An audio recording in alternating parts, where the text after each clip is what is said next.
Alright, welcome back guys. In this video we're now going to move on and we're going to talk about the concept of forms. So we went over that a little bit in the previous video. We talked about it in terms of the more traditional or classical idea of forms.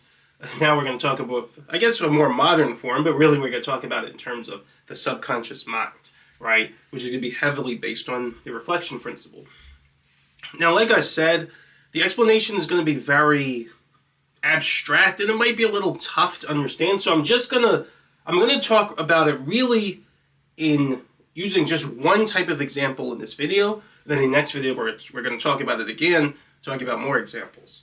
But in this video, just to really give you an idea of what I'm talking about, we're just going to use one single example, which I think highlights it, right? So the first thing I want to talk about is actually, we're basically going to use the concept of ellipse. So we're going to talk about a geometrical shape. We're going to use that to expand on the idea of a subconscious form, right? So basically an ellipse, you basically think of an ellipse as like a deformed circle, right? So the ellipse is a shape or geometrical shape, which is, it represents what a circle would look like if you deformed it a little bit. So if you took a circle like this and you pushed it in so its sides go out, that would be like a smashed ellipse, basically.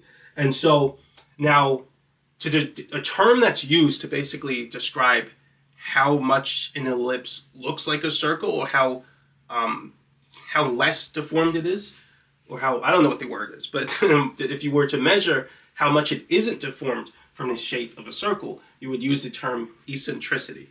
I don't know if I'm saying it right. Eccentricity, eccentricity. So the eccentricity is a number assigned to an ellipse that can take on a value from 0 to 1, right? So the closer the eccentricity is to 1, the more deformed it is. So that's kind of the shape I was trying to get in here. And the closer the eccentricity is to 0, then it looks more like a circle, and that's the shape I tried to get here. So when the eccentricity of a circle is actually 0, then it's perfectly circular, right? So I think when the eccentricity is actually 1, I think it's just a line. So it's all the way smushed until it's just a line. And so the reason I want to talk about, the reason I want to talk about ellipses is I want to talk about what happens when you continuously decrease or increase the eccentricity, really decrease, but what happens when you decrease the eccentricity of an ellipse, and what's happening in terms of the reflection principle, because something interesting happens. So just as an example, let's say that I take an ellipse, right? Let's say I take a random ellipse that has eccentricity of 0.5, right? So it's a little bit elongated or deformed from a circle. Now let's say I look at that ellipse, right? As I look at that ellipse, then a reflection principle happens, and what happens is I produce an intention that copies or reflects what I'm observing, and the command component of the intention will be the concrete command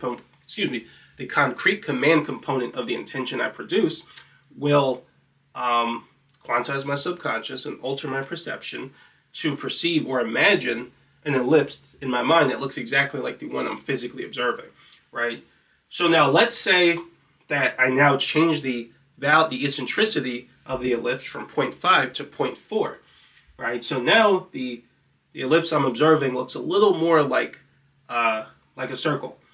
And what ends up happening is the reflection principle still going on, right? Now I'm going to produce an intention, right, whose concrete command component quantizes my subconscious to now imagine an ellipse that looks a little more like a circle, right? So the one I'm imagining in my mind is going to be the exact same one I'm observing. So if the one I'm observing looks a little more like a circle, then the one I'm imagining is going to look a little more like a circle.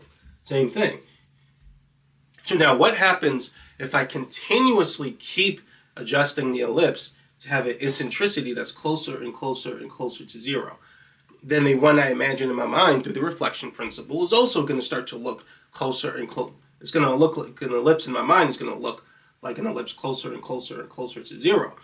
So now we get to an interesting question, which goes over the second point. As the eccentricity gets closer to 0, does my conscious mind produce an intention that expresses a perfect circle, so an ellipse of 0, or does it also endlessly just get closer to 0 as well, using the reflection principle? So basically what I'm saying is kind of what I said in the previous video. So there are no, technically, in theory, right, there are no perfect circles in the physical reality. If I zoom into the surface of a circle close enough, right, I will see that the surface isn't perfectly circular, right? There are going to be imperfections from a purely circular perimeter, right, or purely circular surface.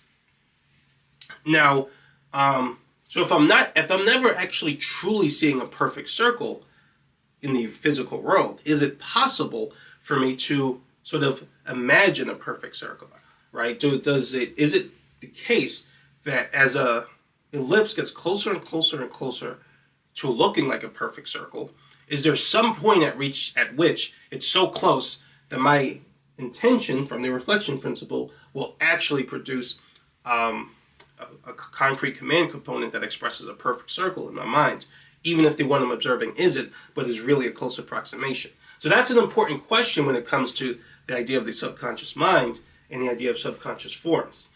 So the answer, I believe, to that question is, of course, yes, right? Because when an ellipse, even if there's technically no perfect circles in reality, obviously object can look enough like a perfect circle that our physical senses can't even tell that it isn't perfect, right?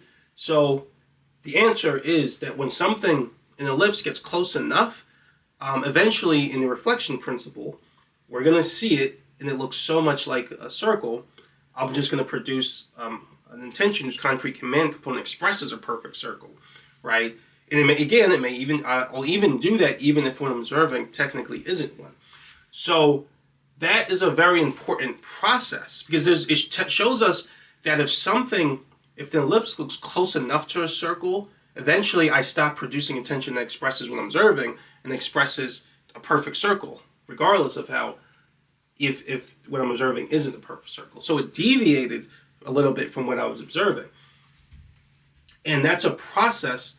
The process of when that occurs is a process that I call inspiration.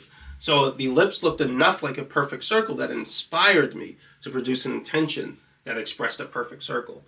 Now, that process is very important, because what I call inspiration is actually what Socrates referred to as recollection. So it's the same thing. Now, I know some people might say, well, recollection, what Socrates was referring to, I believe he referred to it also in terms of truth and abstract forms and things like that. But you might say that there was the case of when he was talking to it was like a poor pauper or whatever, and he helped him to undergo the process of recollection by helping him to see the truth of a complex math problem. And what I'm saying is what he did then is exactly what I'm talking about here in terms of inspiration. Now, we're going to talk about different types of subconscious forms in the next video. But all he did was exactly the same principle here. He presented information to the pauper in a certain way that made him become inspired to perceive a certain arrangement pattern of knowledge. Well, for now, we'll just use that terminology. So he understood math in a certain way because he put it in a certain format, right? And so he became inspired to see the logic of the math. So it's the same exact principle, and it will make more sense in a later video. I think next video. And so what he calls recollection, I just call inspiration, right? So I just pick my own word for it, but it's exactly the same thing. And so why that process is so important, and this point here is going to be more general, but we're going to go over the more general case in the next video. But why that process is so important is because it tells us that from the perspective of the reflection principle and the connection between intention and the subconscious, it says, has subject A, so just any random subject, but in the example, subject A would be the ellipse. But as subject A looks more and more like subject B, so in our example, subject B would be the circle, but as subject A looks more and more like subject B, the conscious mind will eventually become inspired to produce an intention that expresses B instead of A. And that's very, very, very important, right? Because, again, it tells us that when certain things in the physical reality, like an ellipse, look close enough to something, right, it'll inspire our conscious mind through the reflection principle to produce a very specific intention, right? And now what makes that intention so special, right, is that intention represents kind of an ideal. And so what I'm getting at by that is, or where I'm going with that is, if you look at the idea of the ellipse, right? So as the ellipse gets closer and closer and closer to zero, right? You notice that I can change the value of the ellipse as much as I want to. I can make it 0.0, 0.1, I can make it 0.9, I can make it 0.5, 0.01, 0.0001. So you notice I can endlessly change it and get it closer and closer to closer and closer to zero. But if the eccentricity is actually zero, which is a circle, there's nothing to change. I can't improve upon the circularity of the circle by doing something to the eccentricity. It's impossible. So, in other words, the eccentricity of zero represents the perfect ideal. There's nothing to change at that point. That's what subject B represents. So more generally, this is a very important principle because this is exactly how the subconscious works. There's certain things you can look at, right? That'll, through the reflection principle, will cause you to produce a very specific kind of intention, and that intention can keep getting closer and closer and closer to some kind of ideal, and then eventually it gets close enough where inspiration happens, and you produce an intention that it alters your perceptions, perceive in your mind the actual ideal, right? And then there's no way to improve upon it after that. So, for example, if I produce an intention that causes me to imagine a perfect circle, there is no intention I can produce to make a more perfect circle, a circle that's even more circular than a perfect circle. It's impossible, right? So the circle represents the ideal. The circle represents subject B in this case. And again, we looked at the case of a circle, but that happens with all types of things. So then that gets to this point, right? So that perfect ideal that I'm talking about is actually what I call a subconscious form, right? So I'll just go over this definition, and this is a very mathematical definition, but it says subconscious forms represent the expression of the endpoint or limit of a sequence of intentions whose differences are negligible. And so let me go over that, because I know that was probably an overly mathematical way of looking at it, but it is actually an accurate way of defining it. But in the example we gave, so the circle is actually a subconscious form, right? Why? Because it represents the expression. Well, actually, let me go over the definition a tiny bit more. So a subconscious form is what your conscious mind will perceive, right, when you produce that special ideal intention that will alter your perception to perceive a certain thing, right? So a subconscious form, and also, actually, I'll go over this next point. So it says form intentions are intentions that express a subconscious form. So in other words, subconscious form and form intentions always come in pairs. So the intention I use to express a circle is actually the form intention. And the subconscious form is when I produce a form intention of a circle, my subconscious will become quantized, my perception will become altered, and I'll perceive a circle in my mind. So what I'm perceiving is the subconscious form, which is the circle. So the circle is a subconscious form, and the circle, what you could call a circle intention, is a form intention. Now in this case, the circle is a subconscious form, but the ellipse is not a subconscious form. Now why is the ellipse not a subconscious form? So if I produce an intention to just imagine an ellipse that doesn't have an eccentricity of zero, right, then that's not considered a subconscious form. Why? Because the ellipse is not the endpoint or limit of a sequence of intentions. Like I said, I can endlessly change the value of an ellipse, and I can either make it more circular or less circular. There is no perfectly elliptical sort of point I can reach. So it's not the endpoint, right? And so what I go over here is basically some math. I don't know that I need to go over this, but if you take calculus, right? When I say whose differences, a sequence of intentions whose differences are negligible, basically what I'm meaning is that as I keep producing an intention of that expresses an ellipse, let's say a value 0.1, 0.05,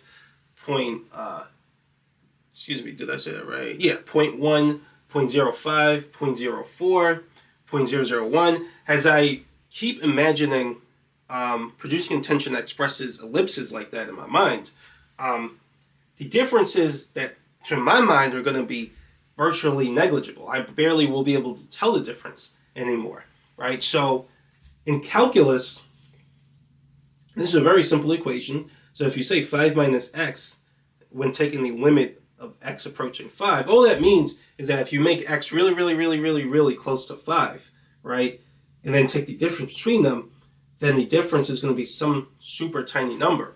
And let's say I pick any number, so this is epsilon, right? So let's say I take any epsilon, any number called epsilon that's positive and non-zero. So I can make it as tiny as I want to, right? I can always find some value close enough to 5 that's going to be such that the difference between 5 and that value will be less than that number, epsilon. And that's no matter how tiny I make epsilon. So that's a very simple sort of equation in calculus. This basically establishes the concept of continuity and limits. But that's kind of what's happening with your form intensions. You can almost think of, in your conscious mind, you can produce intentions that are getting closer and closer and closer and closer to a form intention, until eventually you just produce a form intention, and that alters your perception to perceive the subconscious form. And in this case, too, in this number line, we can kind of see something similar. So let's take the number 5 again. I can approach the number 5 from behind very, very, very, very closely. So I can have 4.9, 4.99, 4.999. I could do that forever, right? And I could approach it from the front by taking the numbers 5.01, 5.001, 5.0001. I could do that forever until I finally get to some ideal or some limit. What's the ideal? The ideal is actually just 5, right? And 5 is the whole number. So that's the special number in this case. They're called integers, right? So the set of all whole numbers, I can do that same thing with. So you see that the limit of the sequence of numbers is a very special kind of number, and they're called whole numbers or integers. So your subconscious follows a very similar paradigm, the connection between your conscious and subconscious mind. Your intentions can always get closer and closer and closer to some ideal until they reach the actual ideal or form intention, right? But we don't call them integers, we would call them form intentions.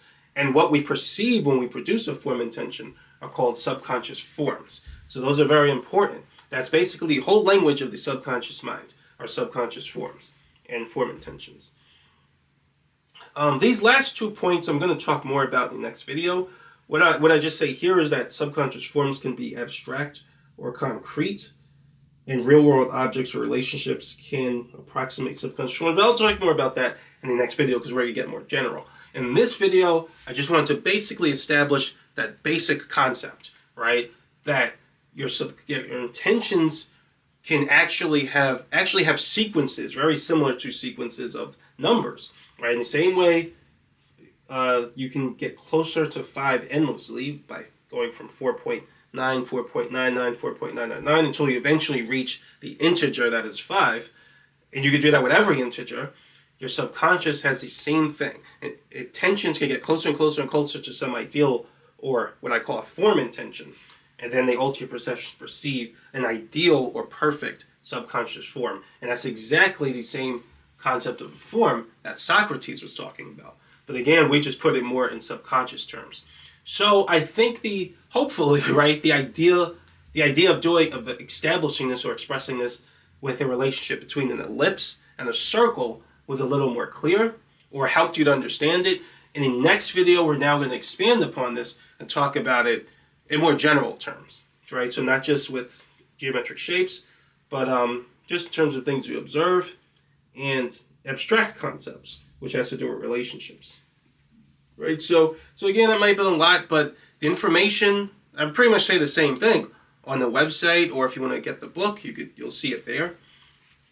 And again, in the next video, we'll talk about it more generally, which is also on the website and in the book, right? So that's all, but thanks for watching, and I'll see you next video.